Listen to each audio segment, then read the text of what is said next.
¿Qué tal, amigos? ¿Cómo están? Buenas noches, 21:04, la temperatura 29,2. Estamos esperando que empiece la lluvia en un rato más durante la madrugada de hoy. Así que inestable y todo el día viernes y hasta el sábado.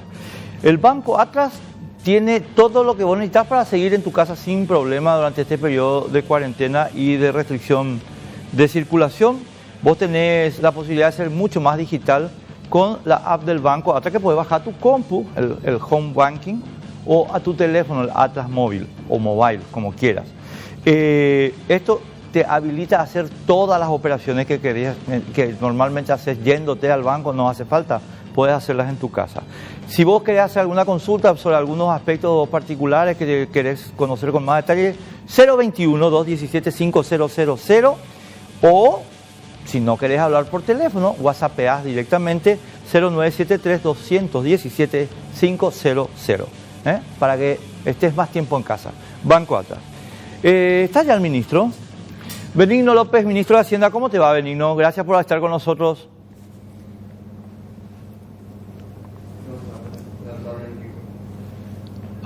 Yo no te estoy escuchando.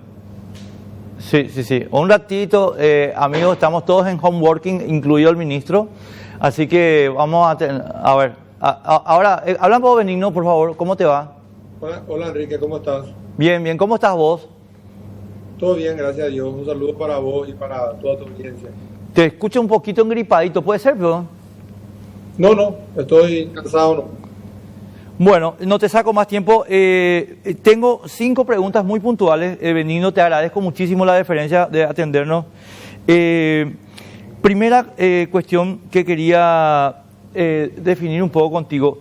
¿Por qué estamos haciendo unas asignaciones de ayuda genéricas horizontales cuando que tenemos unos sectores que son golpeados directamente? Tengo miedo que le estemos asignando ayuda a gente que no está parada. Por ejemplo, básicamente el sector agropecuario, el sector de obras públicas y compañía, que de repente, vos decís, pero ¿por qué le estamos dando ayuda a tal o cual, por ejemplo, en los sectores menos favorecidos, alguien que tenga pequeños ingresos, pero que sea del sector agropecuario, no está parado?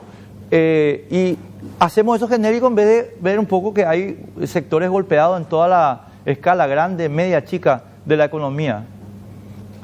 La ley permite justamente atender al sector más vulnerable, ¿verdad?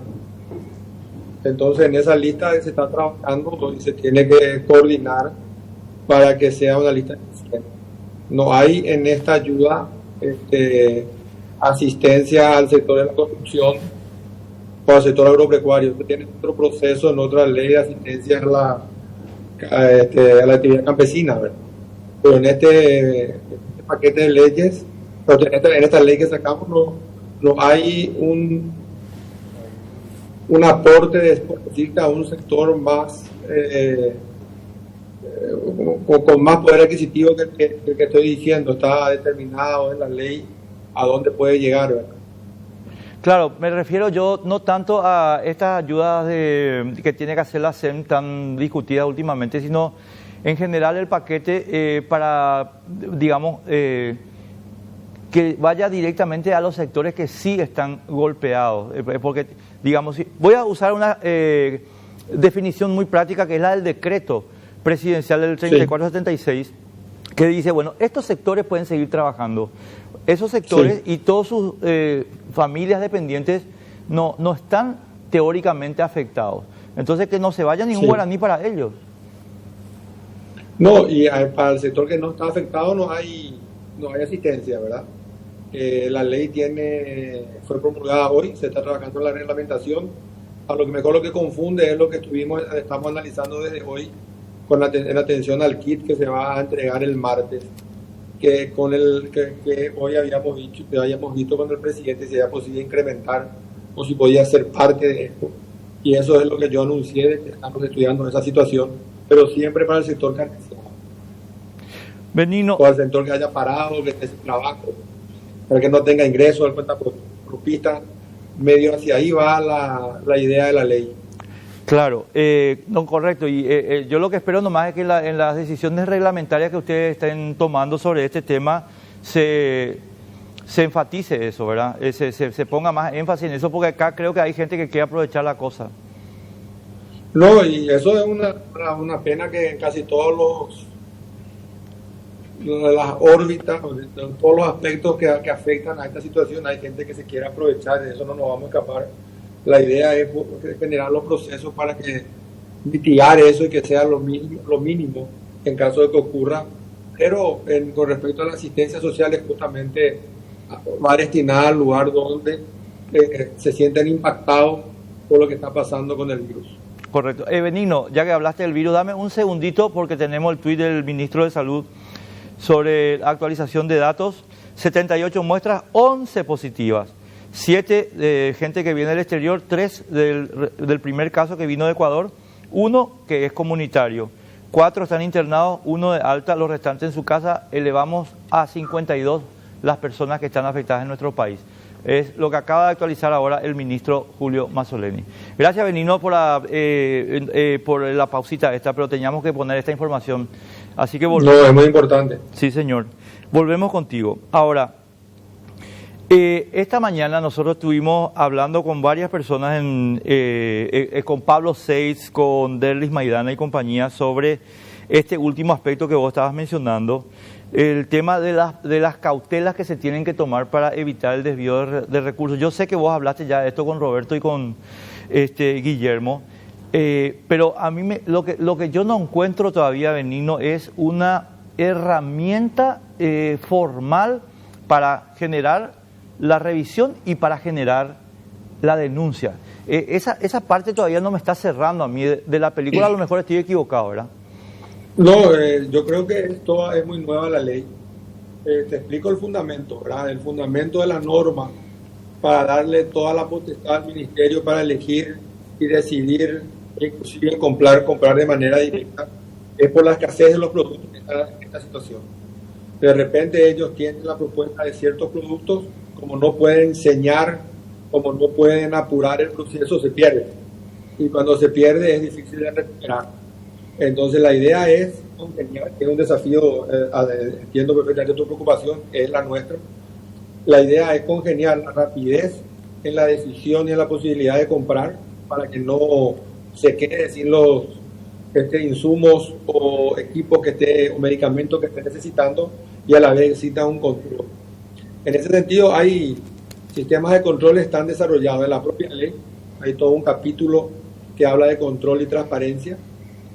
En el acuerdo que suscribieron la Contraloría, la Secretaría de Anticorrupción y la Auditoría del Poder Ejecutivo, y ahí va a haber también un equipo, una unidad especial que va a coordinar y gestionar de tal manera a facilitar el proceso, buscando tener todas las garantías que se pueda tener para el Ministerio de Salud por un lado, para el Ministerio, para la Asistencia Social por el otro, de tal manera que no se escapen recursos o al menos se mitiguen al máximo, ¿verdad? Y el proceso de denuncia existe en todo el sector público, inclusive se puede hacer denuncia anónima, con tal de que nos cuenten cuál es el hecho que hay que investigar, y se toma eso como noticia y se investiga sin necesidad que el denunciante diga su nombre.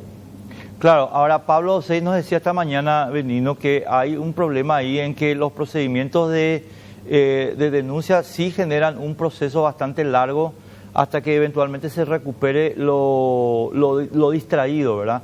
Y esa parte me parece que también hay que convertirla en un procedimiento expeditivo, ¿o no? Yo creo que si los procesos van a tener que tener las garantías de la ley 2051 en cuanto a garantías con respecto a la oferta. Entonces, si la oferta no se cumpliere, seguramente van a haber las pólizas y las garantías adecuadas para poder ejecutarla.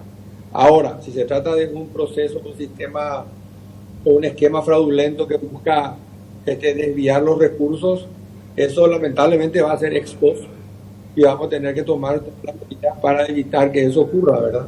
Pero si llegara a ocurrir, el proceso de investigación ocurre después de que inclusive anunciemos el hecho. Correcto. Tercera cuestión, el tema de los salarios públicos, Benigno, porque hoy sí hay como dos contestaciones, digamos, una paraguaya y otra y que viene con el decreto que eventualmente saca en cualquier momento el presidente de la calle Pou. Y es que hay muchísima gente que está cuestionando que en la ley de contingencia se mantuvieron algunos elementos de privilegio para el sector público, y Amílcar Ferreira, te doy nombre para no andar con vueltas, sostiene que se le está pidiendo a la sociedad una cantidad de sacrificios y el sector público no está mostrando la predisposición de hacer esos sacrificios. ¿Vos compartirías, no sé si es la palabra correcta, vos, qué valoración podrías hacer sobre esa cuestionamiento? Yo no tengo esa visión de Amílcar, ¿verdad? Si uno conoce cómo es la estructura de las remuneraciones del Estado, sabe que tiene salario, gasto de representación, responsabilidad jerárquica y una serie de beneficios que, nos guste o no, forman parte del salario del funcionario. Es lo que el funcionario lleva a su casa a fin de mes de hace años y es lo que cuenta en su patrimonio, por decirlo de una manera. Con esta ley solamente se va a cobrar el salario y el gasto de representación, y estamos analizando si la responsabilidad se va a pagar o no, y todo lo demás es suspendido por mandato de la ley. Y además la ley también nos da una aplicación una autorización amplia para seguir viendo qué podemos reducir, ¿verdad? O sea, hay un impacto en las remuneraciones del funcionario que va a llevar menos recursos a su casa a fin de mes. Entonces, Benigno, creo que tenemos un problema de comunicación, porque si esto que vos decís es correcto, y yo no tengo ninguna razón para dudar, si esto que vos decís es correcto, entonces acá ya se está produciendo, de hecho, con la ley de contingencia, una reducción del salario público. Pero, fíjate vos, el problema de comunicación es que ustedes no están diciendo qué porcentaje es la reducción, porque el porcentaje que tenemos nosotros calculado alrededor de 100 millones en total, ¿verdad? Después hay que ver entidad por entidad, vamos a sacar el número. Cuando salga el decreto reglamentario vamos a cuantificar. Lo que no hay es una reducción del salario como se denomina el rubro 111, diría, en términos presupuestarios. Los demás rubros están todos recortados por el decreto del presidente hace 15 días, más la ley que refuerza y amplía las facultades del Poder Ejecutivo para poder tomar decisiones al respecto. Clarísimo, pero a ver si puedo sacarte un titular. O sea, tenemos recortes salariales en el sector público por 100 millones de dólares. Sí, pero ahí pues tengo mi duda hoy con ustedes, ¿verdad? Los titulares suelen ser mortales, ¿verdad? Lo que hay es una reducción de los beneficios que el funcionario lleva a su casa. Claro, o sea, entiendo que vos tengas una necesidad legal de usar, digamos, unas definiciones que están en la ley de presupuesto y compañía, pero para el común de los mortales, digamos, es la plata que el tipo lleva a su casa, bueno, eso tiene una reducción va a ser menos global de 100 millones de dólares. Y podemos decir... Sí, va a ser menos en total. 100 millones de dólares, ¿qué porcentaje del salario público es? Pues me mataste, ahí no tengo el número en mente. No, o sea, pero te puedo dar el dato para mañana. Dale. Porque, no, ¿sabes por qué te digo, Benigno? Y esto es otra crítica que le hago a nuestro querido amigo Ale Peralta. Chicos, si vos tenés este dato de 100 millones de dólares de reducción, estás ahora en las agencias internacionales de noticias, como está Uruguay, que está haciendo una escala de reducción de 25% a 5% de acuerdo al monto del salario. ¿Entendés? O sea, hay un problema de comunicación ahí, Benigno. Sí, yo creo que sí, que puede haber, pero yo creo que la expectativa de la gente es que haya un esfuerzo mayor desde el sector público con respecto al salario del funcionario, y que haya y que se sienta, como esos beneficios no están en el sector privado, en la generalidad. Entonces la gente no entiende la diferencia cuando le decís remuneración básica y remuneración adicional. O sea, las remuneraciones adicionales son las que están todas recortadas, y las facultades para seguir recortando existen en la ley. Correcto, eso a mí por lo menos me quedó súper claro. La parte es nomás si, y aquí viene ya la segunda, el segundo elemento del cuestionamiento, digamos, es si esto es suficiente en el momento en que vos estás diciendo que, y le dijiste hoy a Roberto y a Guillermo, estamos en una caída de la recaudación del orden del 50%. Entonces, saber si el sacrificio es suficiente. La verdad que estamos ante algo desconocido, como le dije a Roberto y a Guillermo hoy. No sabemos qué va a ser suficiente y no sabemos cuáles van a ser los próximos pasos.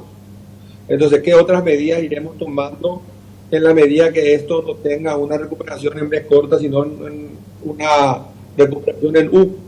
Entonces, estamos nosotros evaluando constantemente cómo ir reaccionando ante lo que vaya ocurriendo y ante la duración de las medidas de distanciamiento, que son las medidas que generan la necesidad de hacer este esfuerzo adicional como país, de salir a financiar el Estado, que no va a recibir recaudación en los próximos 2 meses. O va a recibir una recaudación mínima. Claro, confirmame eso que le dijiste, por favor, a Guillermo y a Roberto. Quiero simplemente para tener nosotros también acá en nuestro registro, hoy, 26 de marzo, vos tenés 50% menos de plata recaudada. Sí, o sea, comparado la semana con la semana del anterior, con este mes. O sea, hay una caída de recaudación importante. ¿Esta es una curva descendente que se proyecta o cómo la ves vos? Es una curva descendiente que vamos a ver cómo va mejorando o empeorando en el transcurso de los efectos que tenga el distanciamiento social y las medidas de bloqueo y de quedarse en la casa. Esto me lleva a esta cuarta cuestión, Benigno, porque aquí necesitamos saber qué se está pensando para el día después. Yo recordaba hoy que hay una película que se llama El día después de mañana, sobre aquella catástrofe de la glaciación, etcétera, etcétera, de ciencia ficción, ¿verdad? Pero estamos en una glaciación económica, creo yo, importantísima. Y hay un debate público ahora en Brasil, Reino Unido y Estados Unidos sobre que esto no se puede sostener indefinidamente. Hay un artículo hoy, que habrás leído ya en el New York Times, de Friedman, que obviamente no es Milton, que ya está muertísimo, sino, no me acuerdo ahora el nombre, pero leí el artículo hoy, es una entrevista que el tipo le hace a un profesor de Harvard, y él dice, chico, alguien tiene que sostener el aparato de salud propiamente, pero todo el aparato, y no se puede ir indefinidamente a una situación de parate del planeta. ¿Cuál es la valoración que ustedes están haciendo para el día después, Benigno? Estamos totalmente de acuerdo, así también un equipo que está analizando justamente el día después para ir trayendo ideas a la mesa. Estamos de acuerdo con que esto indefinidamente no puede continuar. Estamos de acuerdo que en algún momento vamos a tener que buscar el proceso de salud, estamos estudiando eso. Y va a depender mucho de los informes y de cómo está avanzando la cuestión de la pandemia. Entonces, si la recuperación es en B, y las medidas que se están tomando desde el punto de vista de salud dan resultados, seguramente las medidas de aislamiento se van a ir levantando, ¿verdad? Y si nos dan resultados y somos avasallados, seguramente vamos a tomar también otras medidas para enfrentar esa situación. Pero hoy estamos enfocados en justamente que el plan funcione, que el ministerio pueda fortalecerse en las próximas semanas, que tenga la capacidad de testeo, que tenga la capacidad de focalizar, que tenga los insumos y los equipos de protección para los médicos y la capacidad de respuesta adecuada ante una situación como esta. Pero es un desafío importante. Yo creo que esta discusión, Enrique, va a ir subiendo de importancia en la medida que esto se mantenga indefinidamente. La idea del gobierno no es mantenerla indefinidamente, sino es mantenerla en la medida que pueda servir para eliminar o mitigar el contagio y poder manejar que la curva no se pare y pueda ser de alguna manera atendida a la gente en nuestro sistema de salud, que hoy también estamos viendo que necesita mucha mayor fortaleza que la que tiene. Claro, ahora, Benigno, hay una cuestión que sin embargo tenemos que poner sobre la mesa en este orden de discusión, ¿verdad? Que es, vos tenés el modelo italiano, el modelo español, que con todas las restricciones, Italia está literalmente parada, pero no hay ningún sector de la economía italiana que esté funcionando, y sin embargo no están pudiendo contener la tragedia, ¿verdad? Y esto es lo que le lleva pues a los asesores de Donald Trump, que hoy lo dijo y ayer también, que le están diciendo, bueno, podemos ir hasta una situación parecida a la de Italia, pero hasta el 12 de abril. A partir de ahí sería un suicidio. que va a ser más costoso que eventualmente las muertes. Y vos decís, pero esto es una cuestión ética que tenemos que resolver. Y yo estoy de acuerdo contigo, pero es que hay que discutirla. Porque lo peor que podemos hacer es no mirar lo que está pasando. Bueno, nosotros estamos mirando todo, Enrique, empezando por las medidas. El paquete de medidas es similar al de otros países. Es un 5% del PIB que ponemos a disposición de la ciudadanía para que pueda hacer frente a este fenómeno desconocido que nadie sabe qué va a pasar. Y también estamos mirando el día después cómo va a afectar la economía. Te digo que tenemos también nuestro análisis de hasta cuándo se puede hacer. Esperamos que en las próximas semanas se vaya abriendo paulatinamente la economía y que podamos tener una recuperación adecuada el segundo semestre, ¿verdad? Pero es todo supuesto, nadie sabe cómo va a durar. Dicen que el calor beneficia a la prevención, otros dicen que no es tan así. Estamos experimentando las curas, algunas dicen que funcionan, o sea, todo es muy incierto, pero lo que es seguro es lo que vos decís, todos estamos de acuerdo, que este sistema de cierre indefinidamente no puede seguir y que en algún momento vamos a empezar a tomar las medidas de reapertura. Claro, hay una pregunta, Benigno, obviamente si yo entendería perfectamente tu posición de cautela, ¿verdad? Pero me es obligado a preguntarte si este asunto vos le estás planteando a Mazzoleni cuando están en el gabinete de guerra y están discutiendo las cuestiones. Yo quiero saber si Mazzoleni tiene en la carpeta, cuando habla contigo, ¿cuál es el tiempo que razonablemente puede la economía estar detenida?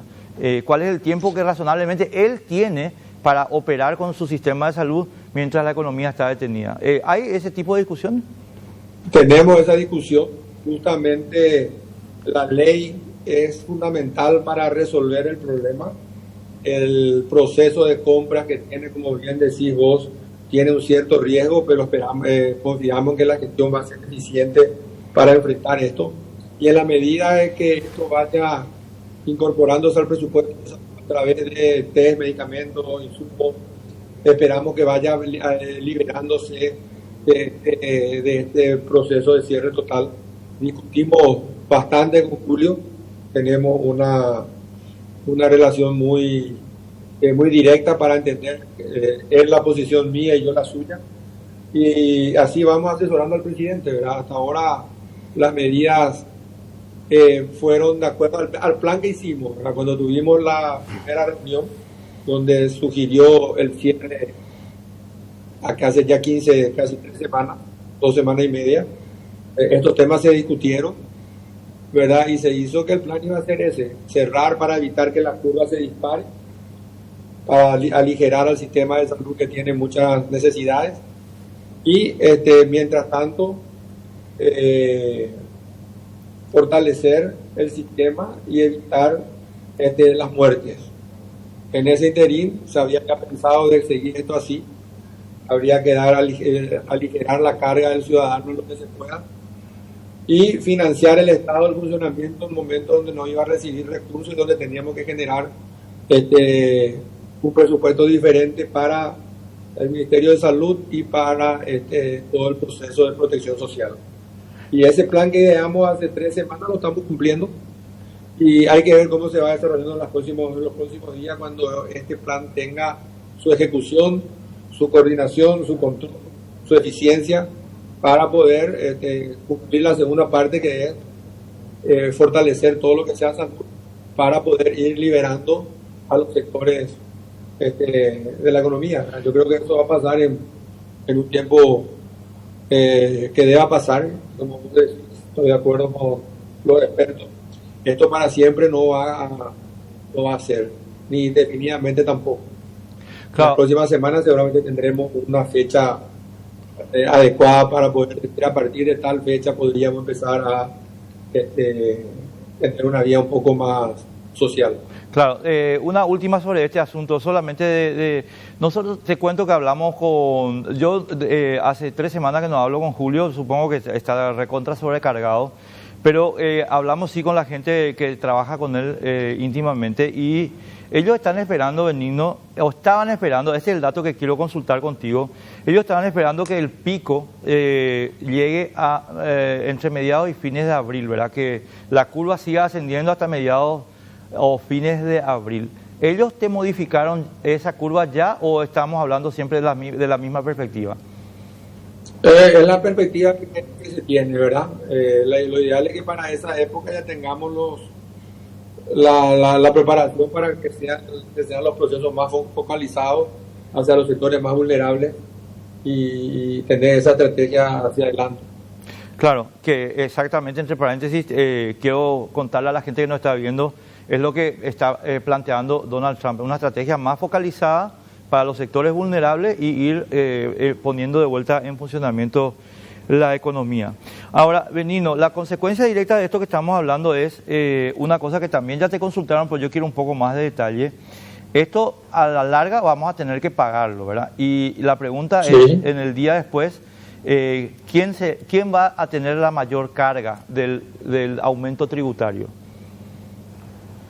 Mira, no sé quién va a tener la mayor carga del aumento tributario, pero esa es una de nuestras debilidades y yo creo que ahí va a venir necesariamente la discusión de la reforma y de profundizar los proyectos de reforma estructurales por el lado del gasto y por el lado de la recaudación, ¿verdad? Entonces va a haber que discutirse eso en su momento y va a haber de acordar en un pacto social amplio de cómo vamos a financiar la reconstrucción, lo que yo le llamo la reconstrucción fiscal de Paraguay, que es lo que nos hizo fuerte y con la posibilidad de poder acceder a los mercados, a las multilaterales para poder financiar este momento de dificultad, ¿verdad?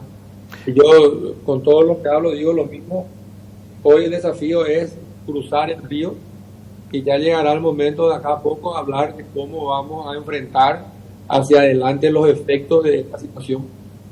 Claro. Que yo creo que Paraguay tiene tiene el espacio para poder idear un plan importante de recuperación en los próximos meses.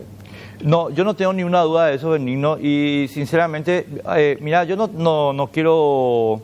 Yo siempre le critico a la gente que aplaude demasiado, ¿verdad? Pero a mí me gustó mucho que ustedes en el gobierno hayan hecho esa convocatoria multisectorial, multiideológica de toda la gente que estuvo trabajando en el Ministerio de Hacienda, porque eso también indica que un poco ustedes tienen, digamos, la mente abierta para recibir ideas y para mí eso es una buena señal.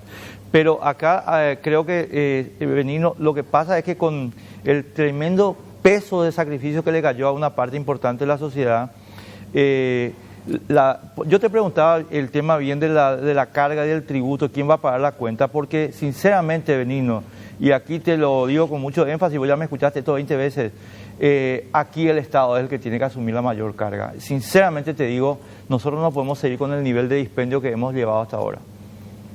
No, yo creo que va a haber esa discusión. Esta crisis es una oportunidad para discutir eso y como solemos hablar, comparativamente habrá que ver hasta qué grado de eficiencia de qué país quiere ser, ¿verdad? Y cuál va a ser el ajuste que vas a hacer en el sector público y en el sector privado. Los dos van a tener que conjugar y comunicarse para hacer un proceso eficiente de reforma y de reconstrucción. Claro. Pero estoy de acuerdo, yo creo que por el lado del gasto tenemos que empezar. Sí, y una sugerencia, bueno, 70 veces ya te dije esto, espero que no me tires tu computadora por la cabeza, porque te digo nomás, pero Benigno, ustedes tienen que empezar primero, o sea, para que la gente se sienta con... No, por eso te dije, la reforma del gasto.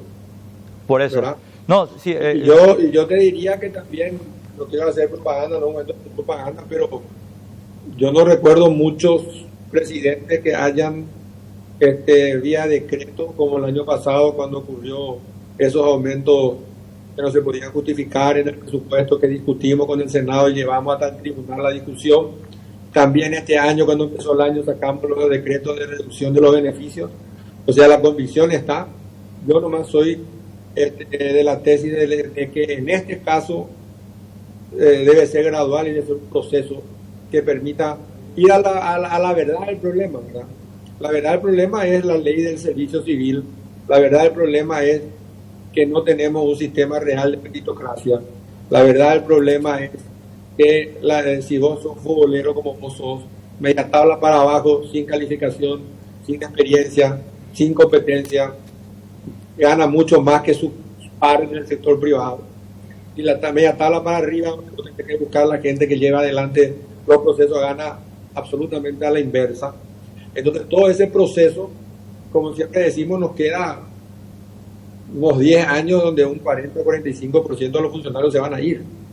Si nosotros no aprovechamos eso para hacer una nueva ley que tenga una nueva visión hacia cómo vamos a administrar el Estado más adelante, vamos a perder la oportunidad, porque a la medida que se vayan viendo, van a seguir ingresando, porque la necesidad también existe sin las nuevas aptitudes que nosotros creemos que deben haber. Por eso estamos hablando nosotros de que es importante esa reforma.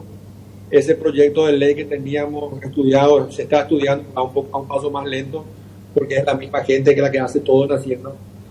Y vamos a tener la reforma de la jubilación, tenemos que hablar de la reforma de las pensiones, tenemos que hablar de la superintendencia, tenemos que hablar del lado del gasto, tenemos que hablar de todos los temas para poder acordar una nueva forma de hacer las cosas a partir de que este monumento pase, ¿verdad? Porque si no tomamos ninguna medida, el efecto va a ser muy largo.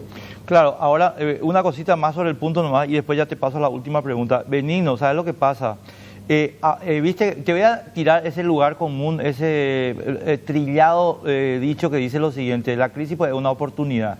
Y ahora yo creo que tenés una oportunidad que no se va a repetir en mucho tiempo de imponer esto que vos estás diciendo, porque esto es lo que hay que hacer. Y yo creo que no se está haciendo porque hay cobardía política en el gobierno. Lo siento mucho, pero tengo que decirte eso. Mira, yo no creo, ¿verdad? Nosotros hemos demostrado que todas esas peleas que tuvimos no fueron gratis, ¿verdad? Y eso genera resistencia y reacciones también.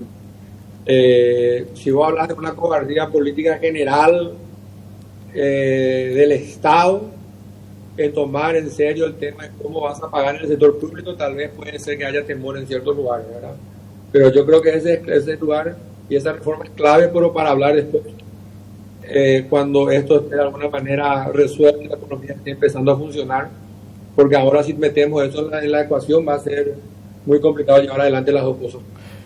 Admito que va a ser complicado, solamente que cuando esté de vuelta funcionando y vos me digas, no, vamos a crecer 4,5, entonces los perros te van a decir, no hace falta esto, si ya estamos otra vez bien, ¿entendés? Ese nomás es mi punto. No. Yo creo que hay cosas que no se entendieron en nuestra ley, Enrique. Nosotros habíamos puesto justamente ese contrapeso. Esto nos va a llevar a nosotros a llegar al 4,5-5% del PIB de déficit, sí, a final del año. Es verdad. Ya venimos de un año malo, vamos a tener otros años no tan buenos.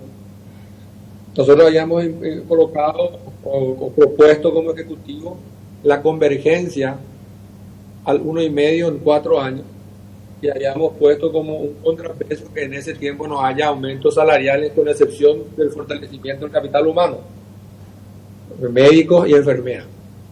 Lamentablemente ya eran las 1:30, 2 de la mañana, y los congresistas pensaron que era una carta blanca para que el Ejecutivo viole la ley de responsabilidad fiscal todos los años, cuando era la inversa, ¿verdad? Pero ya no pudimos explicar, pero tenemos esa discusión pendiente en otro proyecto de ley, donde sí va a generar las reglas fiscales necesarias para volver a la fiscalidad en el menor tiempo posible. Última, Benigno, agradecerte enormemente la deferencia, el tiempo, sinceramente, porque yo sé que ustedes están sobrecargados de trabajo ahora. Mira, estuve leyendo la información de que el Ministerio de Salud se asocia con una entidad privada, es decir, una ONG, para que la gente haga donativos al Ministerio de Salud, a una entidad privada, lo cual para mí es una confusión inaceptable de lo público y lo privado. Y le estaba pidiendo a Julio Mazzoleni, yo al aire hace un rato, obviamente no hablé con él retóricamente, que se salga de esto, porque esto es un mensaje deletérea, terrible, mi querido Benigno, porque la ONG no está sujeta al control público, en cambio el Estado sí. Y no puede ser que haya ni un guaraní que en esta crisis se canalice por el sector privado. Eso no está bien, Benigno. No sé si vos tenés algo que ver o no, pero permitime que te lo diga. No, yo no tengo algo que ver con ese caso específico, pero tampoco soy de no contar.